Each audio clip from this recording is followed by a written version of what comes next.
Hey, hey, hey, time for another out-of-this-world story from Arspace. Treat me like a game and I will show you how it's played. Her life crumbles whilst mine has never been better. I, 25 male, was dating my ex-girlfriend. Let's call her Jess, 24 female, for 4.5 years. We met at the university, and she was in my business management class. We all put together on a huge project for the semester, and we just sort of clicked, and after we finished the project, I asked her out, and she said yes. Those first few years together were absolute bliss. We were all lovey-dovey with each other, and overall everything just felt right between us. We rarely argued and never got into fights. We communicated clearly and openly with each other. I really thought she was the one that I was going to spend the rest of my life with. Hell, I was saving up to buy her a ring. But here I am. During the last half year of our relationship, she began to grow distant and was constantly making excuses on why we couldn't hang out together as much. Both of us, of course, were out of university, and we had begun working full-time jobs, so I thought this was normal. Note, we never were living together. But then, soon enough, she was starting to turn down intimacy. For some background info, me and her have very high libidos. We normally would go at it at least once a day. I always wore protection and she was on the pill because neither of us were ready to have kids. Thank God. One night, we decided to spend the night at her place. I tried to initiate intimacy, and of course, she turned it down. This was really beginning to piss me off, and I voiced my frustrations to her. But she just said that she wasn't feeling comfortable with her body at the time and asked to give her some space when it came to initiating intimacy. I agreed, and we both went to bed. Or at least she did. I just had this gut feeling in my stomach that something was off, and I went to snoop on her phone once I knew she was asleep. Yeah, I know this is bad, but I don't regret it one bit. And found out that she was hooking up with her serial cheating ex, 24 female.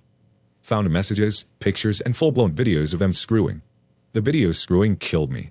In those videos, she was acting and saying things that really made me look at her as nothing more than a waste of space and a whore. At that very moment, all I could feel was hatred towards her. I looked down at her as she was sleeping, and all I could feel was visceral disgust. I then took screenshots of all the messages and sent them to me, including the other pics she sent him. Not the videos, though. I couldn't bear to send those. I quietly took whatever belongings I still had at her apartment and took them out to my car and went back to my apartment. In the morning, she called me and asked me where I was, and I just gave her a quick believable excuse, and she bought it.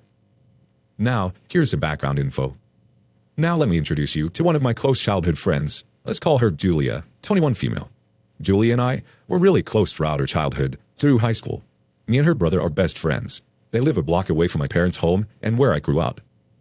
Now, about a year after me and Jess got together, I returned back to my hometown for my cousin's wedding and began hanging out with my old friends, including Julia and her brother. During that night, she confessed that she still had feelings for me. I turned her down and told her that I already had a girlfriend. She was very understanding and apologized, and after that, we didn't really talk as much as I didn't want to give her any indications that I was interested in a relationship with her since I was dating Jess. She was fine with this and understood it with no issues at all. She doesn't use social media, so the only way we would talk is over iMessage. During that time, I took a lot of photos of all of us hanging out with each other again. I went back to university about a week later, and I showed Jess where I was and who I was with, as she was interested in seeing who I hung out with during my trip. Whilst we were scrolling to images, a picture of me and Julia popped up. She began to ask questions about her and who she was. I already explained to her that she was a childhood friend of mine and that during the trip, she confessed her feelings for me, but I shot her down and I showed her the text messages to back it up. And overall, she seemed fine with that. About a year later, during a little argument we had, she confessed to me that she was very insecure about her body and that she grew very insecure after seeing pictures of Julia because Julia had a very slim figure and looked gorgeous. I did my best to calm her fears, but I think in the end, she never really got over that. Now back to the story.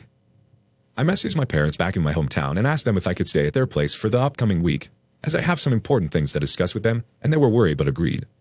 I've been telling Jess that I was going down to see my parents as I haven't seen them in a while, and I want to visit them, and she didn't bat an eyelid at that. I went to work and met with my boss and explained to him the entire situation, and I asked for a little break, and he told me to take as much time as I need and come back when I'm ready. I went on my way down there during the weekend and told my parents everything. They were truly disgusted with her actions, and my mom told me that if I ever took her back, she was not allowed at their house ever. I told my mom not to worry. I had enough self-dignity to not ever take her back. I then messaged Julia and asked if she and I could talk. She agreed. I went over to her apartment. I explained everything that I found out about Jess. I don't know what happened, but I think at that very moment, everything kind of hit me and I began to cry profusely. Not only because I lost someone I loved, but the fact that I wasted so much time on her and I would never get that time back. Julia was there to console me throughout my entire breakdown. After a little while, I calmed down.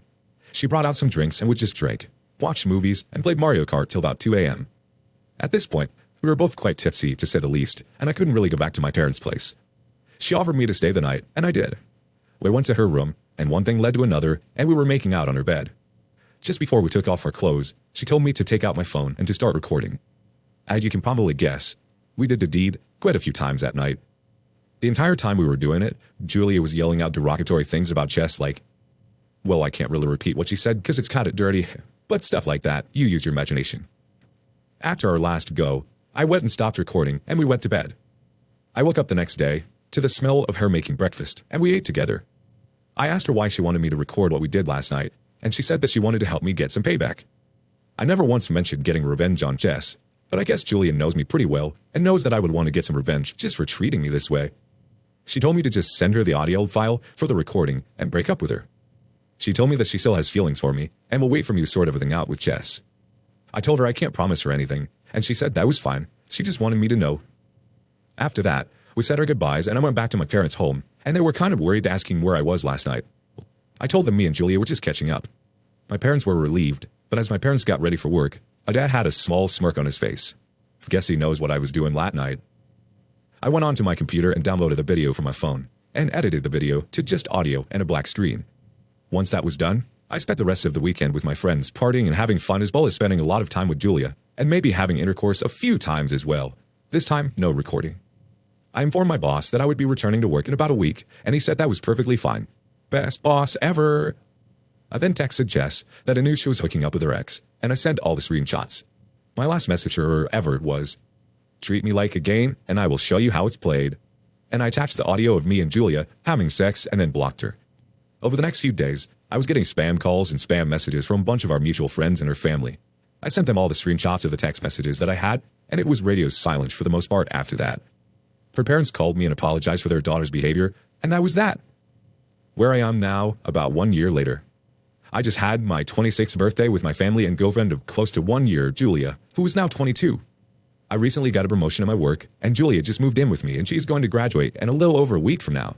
She transferred over to the university I went to for her final year. I have a constant workout schedule. I'm now 5'11", 165 pounds, was always pretty skinny while I was going up. I have never felt more proud of myself, and I feel genuinely cared for in ways that I have never felt before. Now, for my ex. A friend told me that apparently she went through a huge crisis because after I dumped her, she found out she was pregnant, and her ex that knocked her up apparently ghosted her. I couldn't be the dad, because I never went raw on her. She had an abortion, and her life has been a mess ever since. Has an alcohol addiction, and thanks to the video I sent her, she now has huge body insecurity issues that has ruined most of it, if not all of her relationships since. For her, I am the one that got away, and for me, she is the largest bullet I ever dodged. I still despise her because of those 4.5 years we spent together are lost and I can never get them back. But I am living my best life and I couldn't be happier. My one piece of advice to anyone who has been cheated on, never settle for someone that doesn't respect you. The world is your oyster. Go out and live your best life. Time for a few comments to tie this one off. Becca Buxby starts us off. I guess there's nothing inherently wrong with feeling like you want to hurt your ex in the exact same way she hurt you. But the fact that it's over a year later and you're not just focused on your happiness, but satisfied with her unhappiness and how you damaged her self-image is strange. Not that she doesn't deserve it, but it just comes across as a little obsessive. If you're truly in a good place now, stay there and forget about your ex. You're clearly still thinking about her, and wishing upon her downfall will screw up your karma. JJ Farrow says, revenge is a dish best served cold. #respect. I get tired of people who say, turn the other cheek, or cheating on a cheater is just as bad. This here is the way anyone who cheated should be dealt with. I only regret the fact that you didn't send her a sex tape to her job, friends, and family as well. Julie is a beast, but watch out for that one. If you ever screw her over, she's going to come back at you with something even worse than what the two of you did to your ex. Ha! But as long as you're a good man to her, I'm sure you'll be fine. Our last comment comes from Jessie Faye. OP, don't think of it as wasting 4.5 years. Think of it as practice so you'd be a great significant other to your new lady. My hubs of almost 20 years was married multiple times before we met. He was 43 then. He told me I should thank his exes because each one knocked the edges off of him, teaching him how to be a better husband.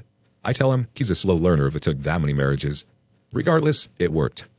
Each person in your life helps create the person you are today. Jess was a good practice relationship for the one that really matters.